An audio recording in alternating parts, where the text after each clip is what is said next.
Hi, everyone. On today's episode, I get to speak with Lisa Schumann.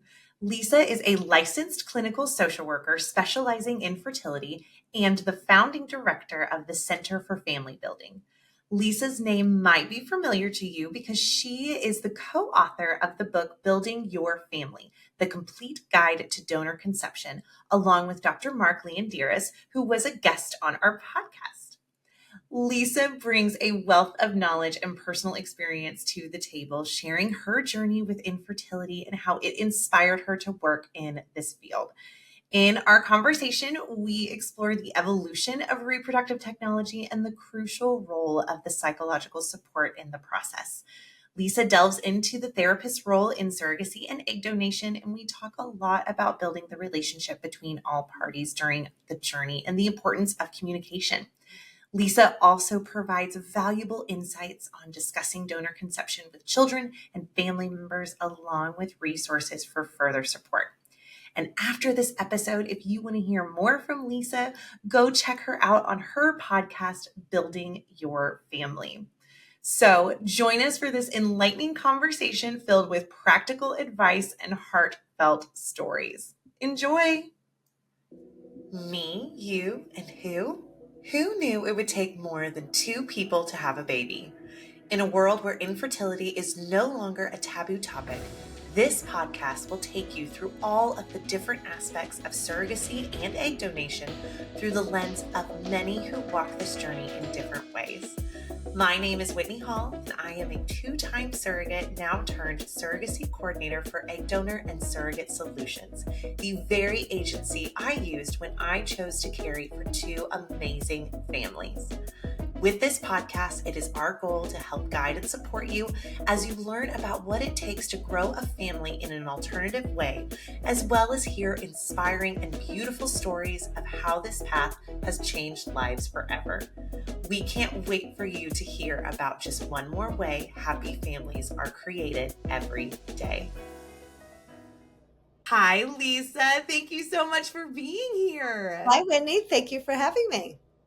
This is so exciting. I know your days are so full, so I'm so grateful for your time. And I'm just so excited to get to talk to you about, just all things that we're both passionate about, which is, third party and all of the fun that's around it.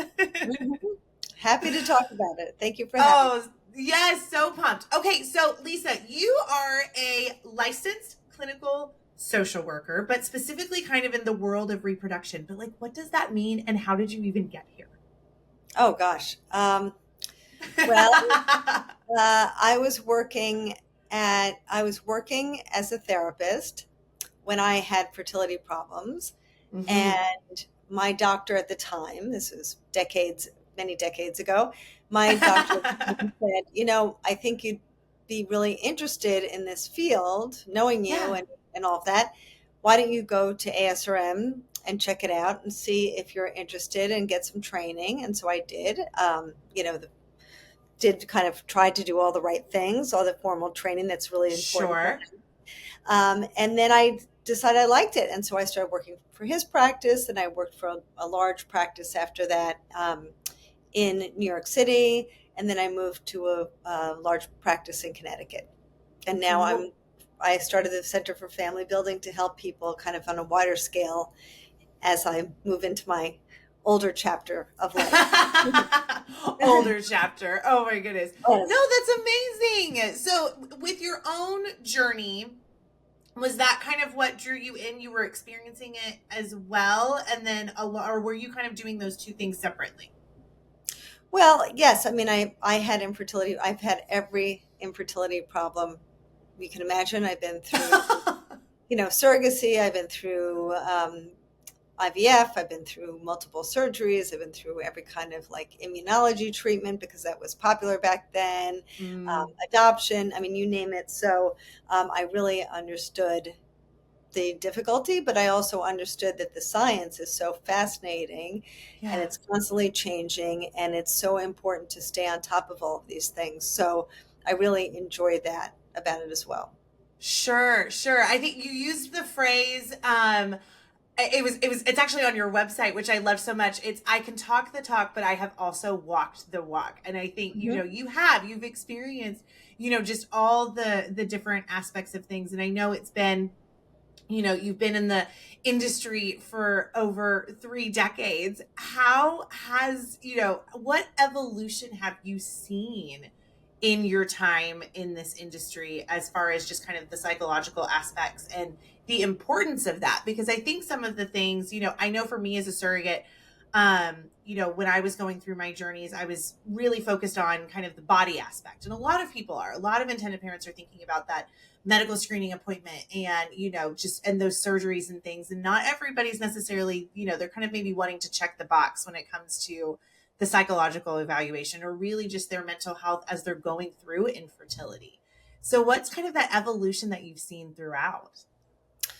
Well, first of all, the technology has changed tremendously. I mean, most people Absolutely. don't realize, but when I went through fertility treatment, we were, transferring like three day two embryos. I mean, that was, and we had, even with that, we had like a 20% chance. So the technology has Sure. changed completely. There was no PGT, it didn't exist. There was no blastocyst. There was nothing like that. It was a whole different world. And surrogacy Yeah. was not legal in New York. In fact, it was not legal until a few years ago, as you probably know. Very recent. Yes. And so I worked in Connecticut, as I mentioned, for a long time. And so I saw so many surrogacy cases in Connecticut. I was the only therapist asked to testify before the state Senate Judiciary Committee to legalize surrogacy in New York. You were, and I so want to talk about that. So exciting. It was really thrilling, and it's so nice now that we have surrogacy in New York. But when I pursued surrogacy, it wasn't available, and so it was really a nightmare. The contracts were a mess, Yeah. and you know there were people trying to take advantage and all sorts of things. Really a mess. Yeah. But back then, it was pretty clear that therapists really needed to be really well trained and attend ASRM and understand the technology and understand. And now, sadly, there's a lot of therapists who just kind of like pay their dues and say they're members of ASRM, but are not really involved or don't get training. And there's a lot Mm. of coaches that are not really helpful because they only talk about their experience. So it's unfortunate that people just want to check this box, and there are more groups of therapists who are just selling themselves to clinics as a fast and cheap way of getting through these processes. But it's so important for the surrogate, for the egg donor, and for the intended parents to have a very good qualified mental health professional who can help Yeah. them through this journey, because I see people later who have so many difficulties and they look back and say, I wish I had known things that I don't know, that I've had to find out the hard way. So it's really important to make sure that everything is done properly in the beginning.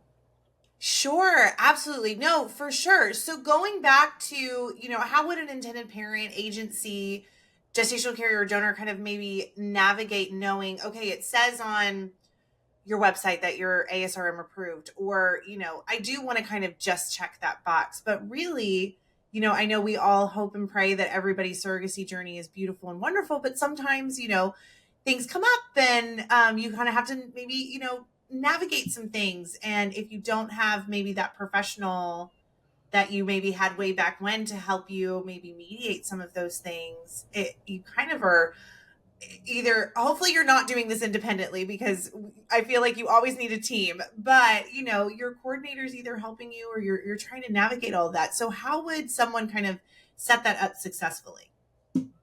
Well, I think first of all, it's really important for them to find a therapist who's not hired by the agency, because of course that's kind of like the fox guarding the hen house. You need somebody objective, right? Because then that therapist is incentivized to pass everyone. And you don't want that to happen. You want to make sure that if there's an issue, that they really try to deal with it.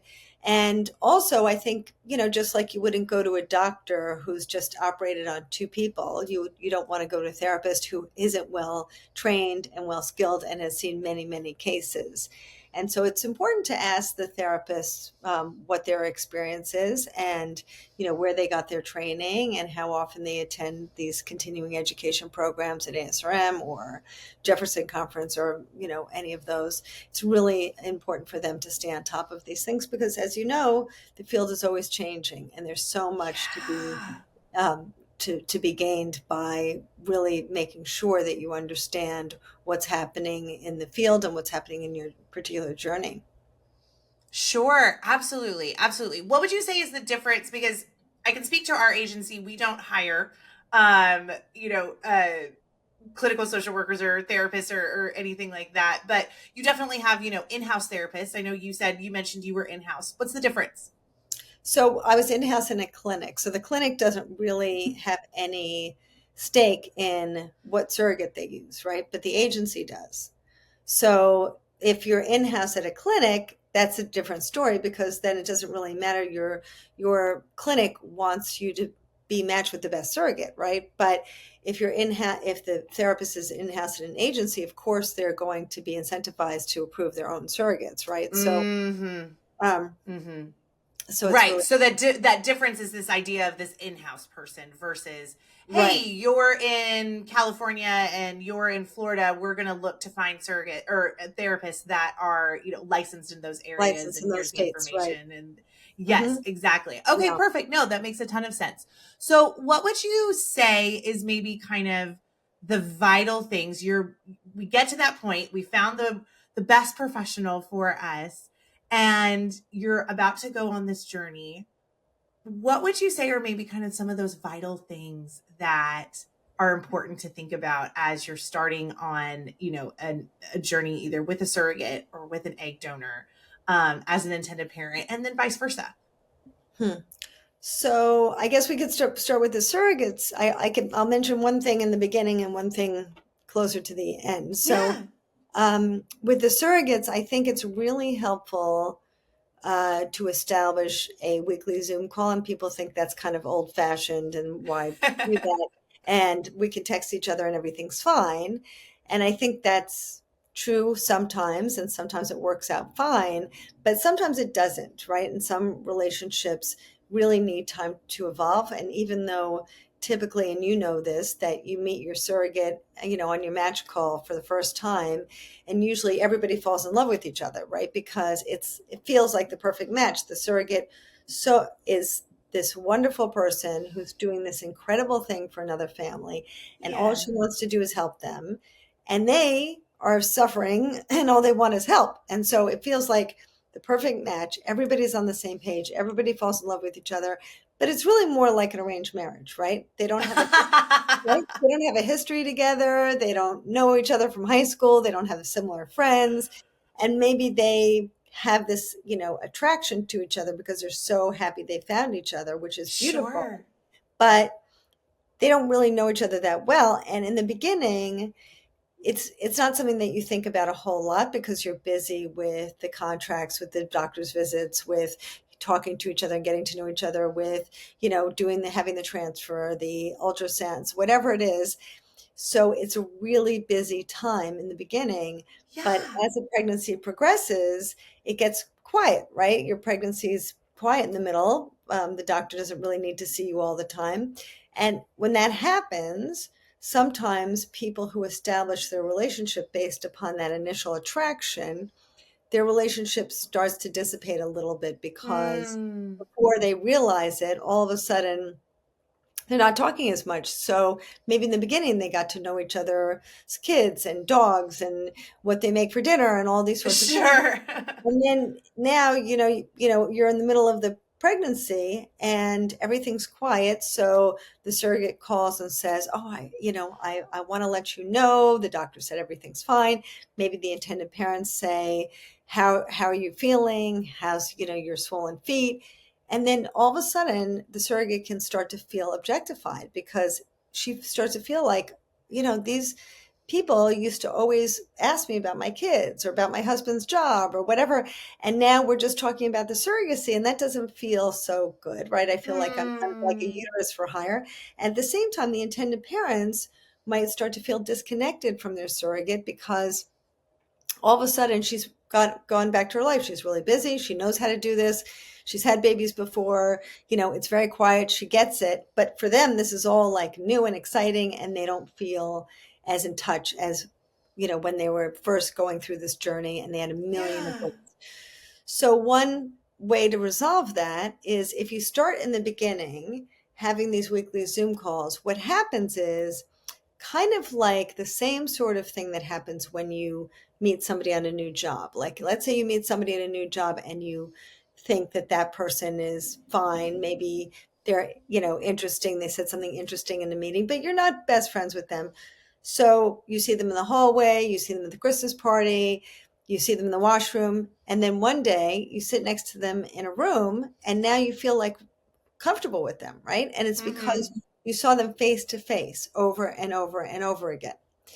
So they don't feel Mm. like a stranger to you anymore. You've seen them face to face. So if you do that in the beginning with your surrogate, and every week you're talking about, like, every week, what did you make for dinner? What have you binge watching on Netflix? How are the Sure. kids doing? How did, the softball practice go? Blah, blah, whatever it is. By the time you get to the middle of the pregnancy, you guys are really tight. And now, even if you have some distance, you can connect back to that relationship that you've established in the beginning. And so you don't Yeah. just feel like the surrogate, and the intended parents don't feel as disconnected. And so, number one, that's better for the journey. Number two, I think it's better because you want to establish a good relationship because you're going to have a relationship hopefully in the future. And third, for the child, right? So I have a life book. I don't know if you know about. I have a book that's Yes, yep, yes. Show it. for There it is. for What's people that to. life book?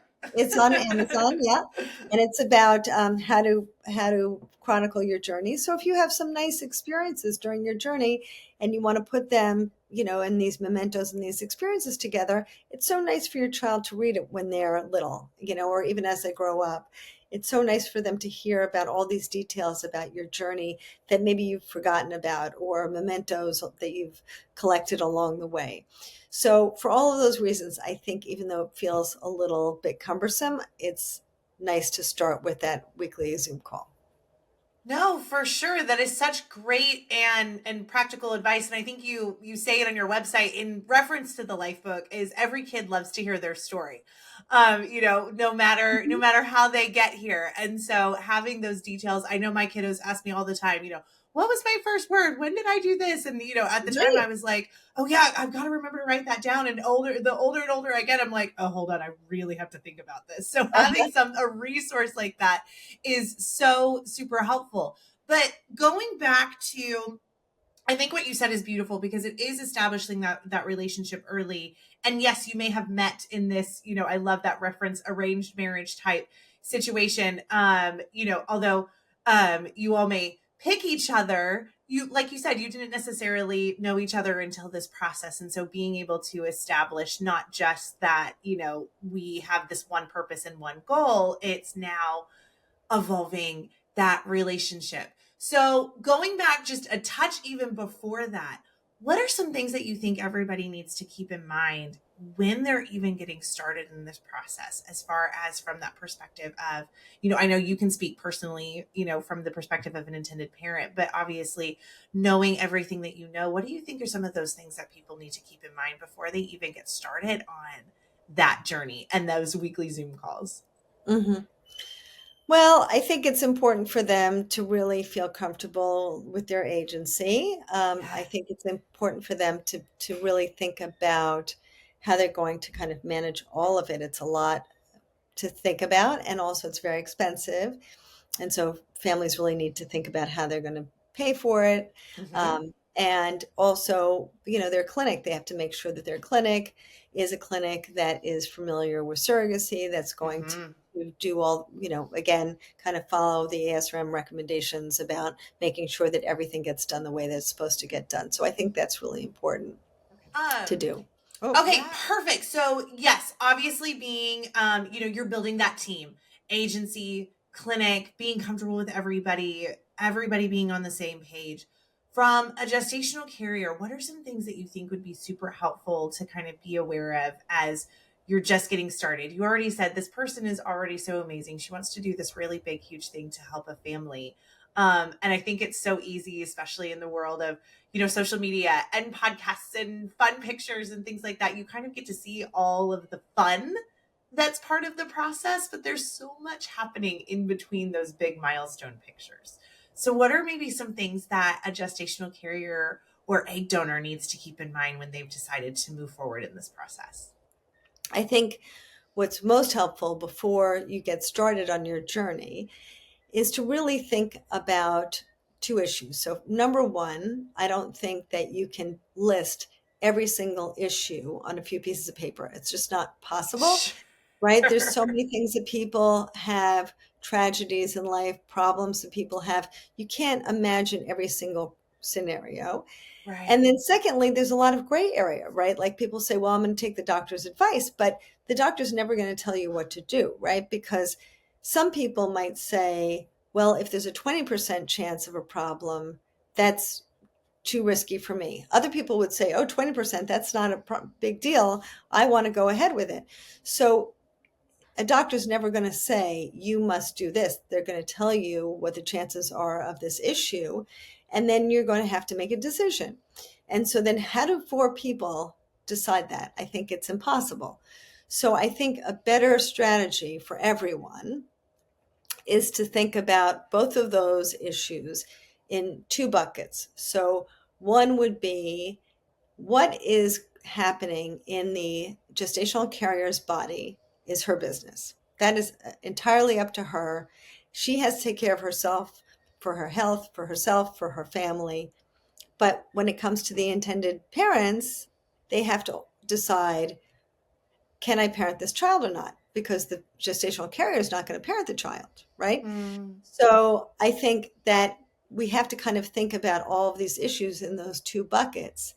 And if the gestational carrier, and not everybody can, if the gestational carrier says, no, I can't think about it that way, I can't, anything that happens to me in my body is still 100% has to be my decision, even if it's about just about the baby and it's not going to affect my health at all, then they have to have that discussion because that's going to change the whole landscape of what could potentially happen if there's an issue. If Mm. the gestational carrier says, yes, I can accept that this is your baby, you're going to have to parent this child for the rest of your life. You have to decide, can you live with this disability? Can you live with this problem? I'm going to go home to my kids. I'm never going to have to deal with this. So if she feels that way, then the intended parents can make that decision on their own. So I think it's better to kind of think about that ahead of time.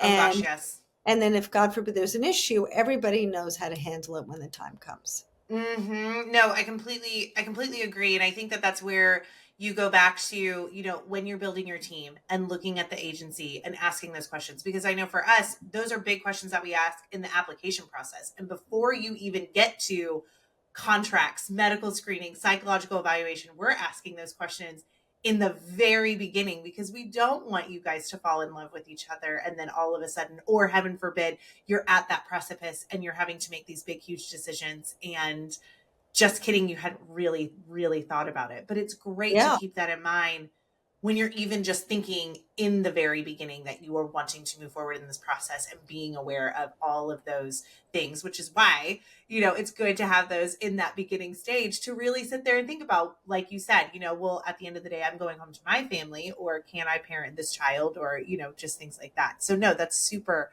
super helpful. What Hmm. else?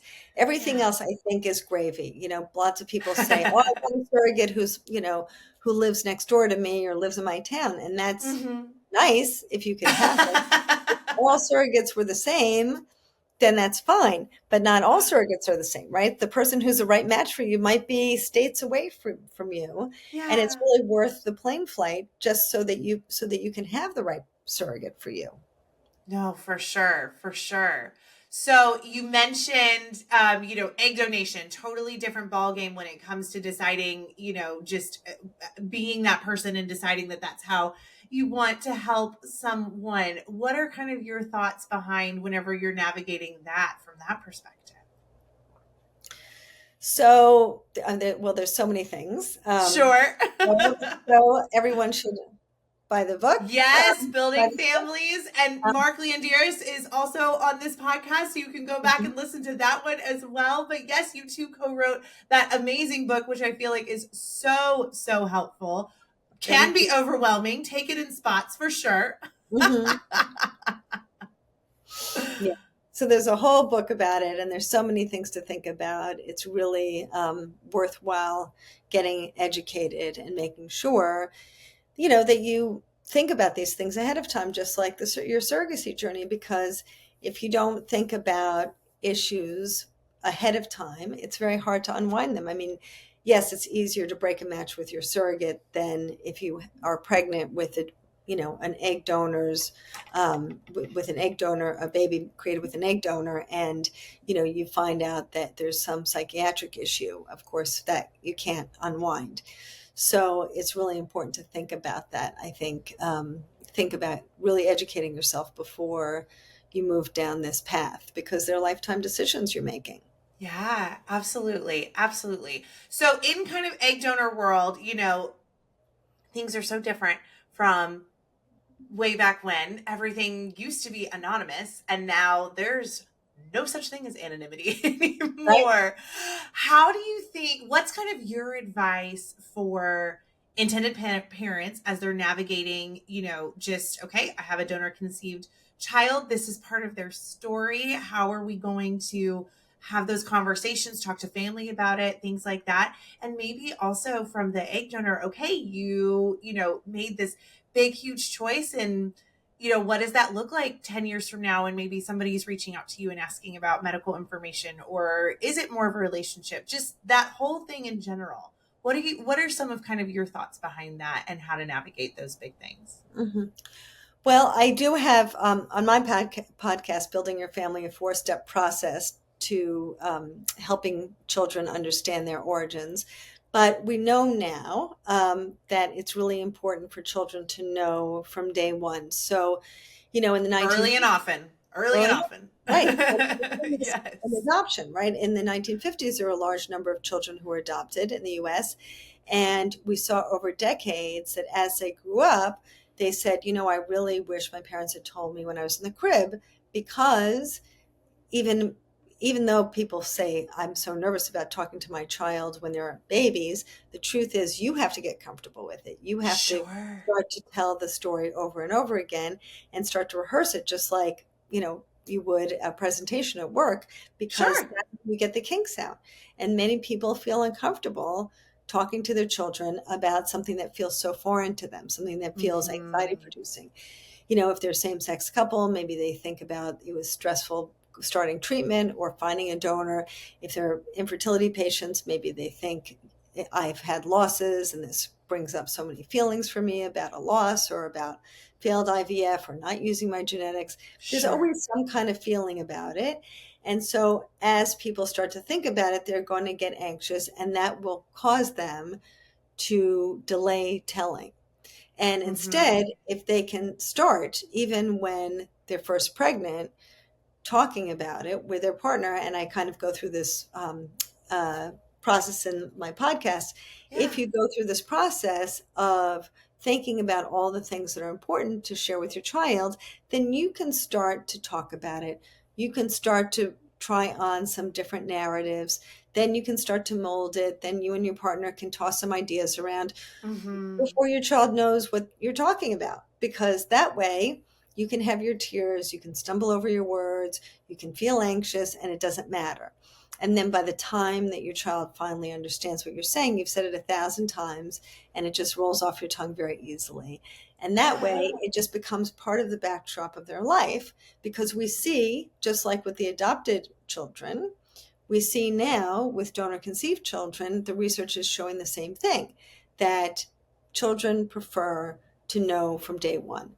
In almost Hmm. all the cases where we see that there are people who have a lot of difficulty with their narrative, they've either learned accidentally or late about their origins. And so those it's very disconcerting for them, and they feel very upset about it, and they feel like their parents lied to them. So if it just becomes part of who they are and their parents Mhm. just explain it to them so that they can understand it comfortably, then it just becomes part of their identity formation and it's much easier for them. And it's hard for parents to wrap their head around that, but it's really important to Yeah. think about.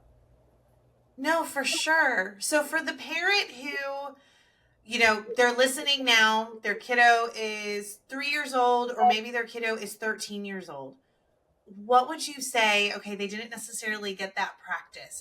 What would you say is the best way to navigate that? So it's never too early, but it's also never too late. So I've worked Yeah. with a lot of families who haven't told their kids, and then they have to deal with this as teenagers. So Mhm. as the kids get older, you really need to think about their personality type. I run a workshop called Tip Top. It's a program for children who are donor conceived. It started as an adoption program, and then we started to add on the donor conception program. And Mhm. it helps children understand who they're going to talk to about their story, when they want to talk about it, and how they want to talk about it. What's it going to mean for them? Because just like adults, kids are all different, right? Everybody has a different Yeah. personality. Some kids are soapbox kids, they want to tell the world everything, and some kids are Surrogate, right?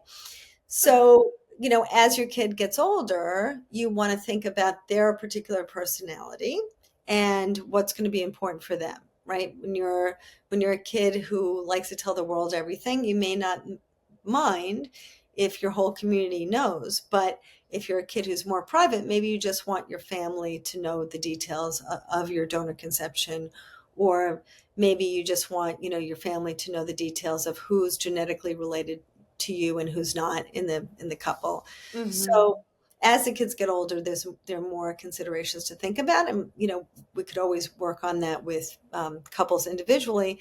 But certainly, it's really important if your kid's 3 or 4 years old, even older, even if they're 5, then you can start to make the life book with them. I have like a little video on my website where you can see kids who like to do this together with their parents, and their parents can start to share with them what their origins were like and what their experience was. The kids can collaborate with them on their life book.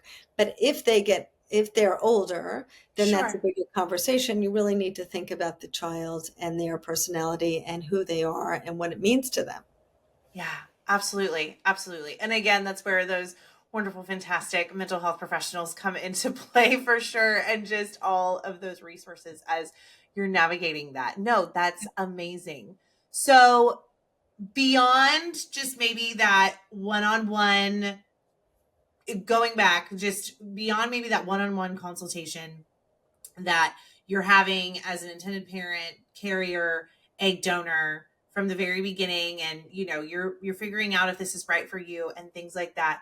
What would you say, or maybe, and you've mentioned your wonderful books, and I know you have your gorgeous website. What are some other resources that you would recommend for intended parents or carriers or donors as they're navigating this process?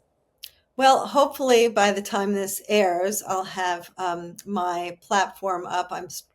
So many people have come to me because I do have consulting services and a Yeah. concierge service also.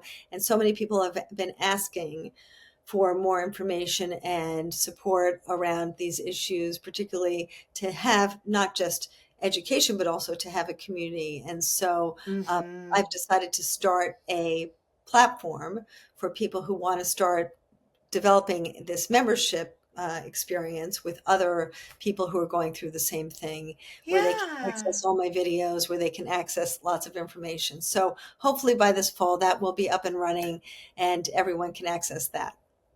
Oh, that's a great resource. That's wonderful. And that community is so important. I think, and so many people that I've had the opportunity to speak to, it's hard. You have some people who really do want to keep it small, and then you have others who are just looking to try and find those who are navigating this process. And that community aspect is so super important. So that's amazing that you will have that resource for sure. So, what would you say in the decades that you have been in this, just field, and all of the wonderful things that you have gotten to do and been a part of?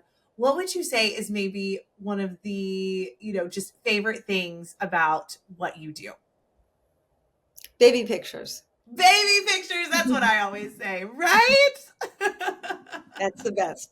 That is the best. Oh, you're so right. You're Mhm. so right. Wonderful to see people successful and happy. And, it's not always easy for everyone, Yeah. right? Lots of people have a lot of bumps in the road. And so when people can finally have their families, it's beautiful. And especially if they have a good journey. I mean, if they have Yeah.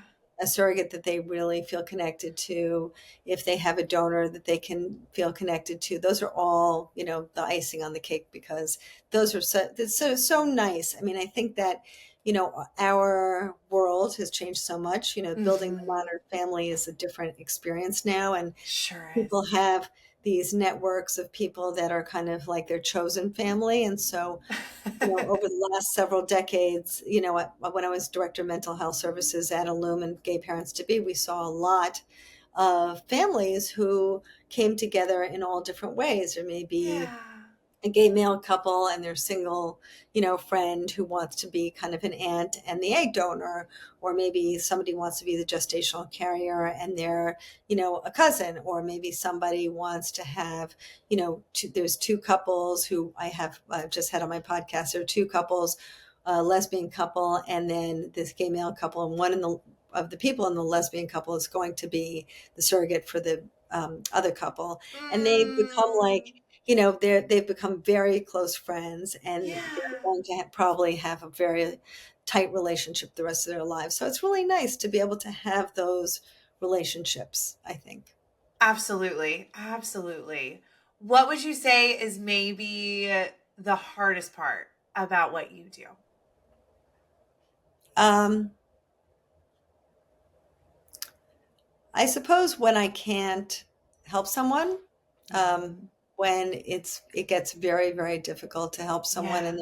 and there are cases where it's been where people have had extremely bad luck, or Mhm. had very bad medical diagnoses, or had all sorts of things that, in life we have unfortunate circumstances in the world. Yeah. People Yeah. who've had just terrible luck on their journey, and it becomes very, very hard for them.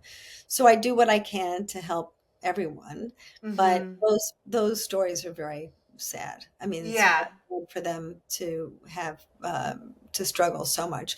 I think the most frustrating thing for me is when people end up in a situation where they come to me and they've, already chosen a donor or chosen a surrogate, and there's a problem. and Uh-huh. and then I feel terrible. They've already gone through so much, and that was one of the reasons I wrote this book, is because I see so many people just kind of feeling like, yes, I want to get pregnant, and I understand that, and there's a desire to kind of rush into it. But when we're anxious, we don't make good decisions all the time. And Right. so we put in the book this 5-step process to choosing a donor, because usually when you are anxious, you do what feels most comfortable, not necessarily what makes sense. And Mm. and that's just all of us, right? We all Absolutely. reflexively want to avoid discomfort. That's the first thing we want to do. Something looks scary to us or anxiety producing, we just try to focus on what's going to make us feel better. And Sure. there's nothing in our consciousness, or our societal consciousness, that teaches us how to have a relationship with a surrogate, how to have a relationship with someone, Sure. how to, do any of these things, right? So we don't know. And all of a sudden we see this world where people kind of are having babies the old fashioned way, and we have to do things differently. And it can be very Mhm. anxiety producing, not to mention the fact that this is like the most intimate thing in your life, right? Having a baby. Yeah. And so you're having your family, it's so intimate, and yet you have to go outside of your family to find people to help you. And that can feel really stressful for people to do. So I think they just want to kind of get it over with and check the box and just get pregnant already. And I completely appreciate that. And I've been there, I understand. But I think it's good to kind of think about how can we make smart decisions along the way. Sure, absolutely. Well, and again, that goes back to that's why it's so important to build that team. By no means, like this team is here rooting for you, no one's trying to put the brakes on things, but everyone is trying to make sure that all those I's are dotted and those T's are crossed. And, having Yeah. experts in the field surrounding you doing throughout the process is so important. So no, that makes a ton of sense. That is so super helpful. Well, my final question to you, and it's a fun one for anyone who knows me, they know that I have a very codependent relationship on coffee. And so I always love to ask, what is the thing that filled your cup this morning? Literally or figuratively, what was that thing that just brought you joy? This morning, specifically? Yes, let's do it. I would say this podcast. This has been fun. Oh, thank you. You filled my cup today. Oh, that is so wonderful. I'm so glad I filled your cup today. Well, thank you, Lisa. Well, we are going to definitely have all of those resources that you have provided in our show notes, and just all of those amazing books. Again, I think it was a while ago when I got to speak with Mark, but I truly enjoyed just reading the Building Your Family, the Complete Guide to Donor Conception, and that life book is so amazing. And I'm looking forward to this platform that you're working on. I know that is going to just be so wonderful. And I am so grateful for just your expertise in the industry over the course of many years. And I know you have just helped so many families. And so thank you so much for taking the time to be here with us. And thank you, Whitney. I appreciate all you do as well. It's really important to be so thoughtful. And I know you and your team are very thoughtful about everything you do in your agency.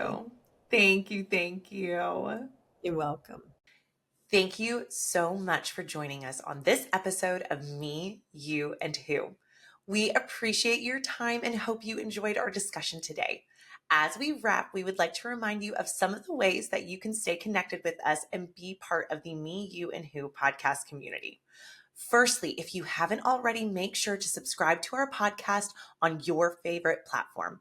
Hit that subscribe button so you never miss an episode and can stay up to date with our latest content.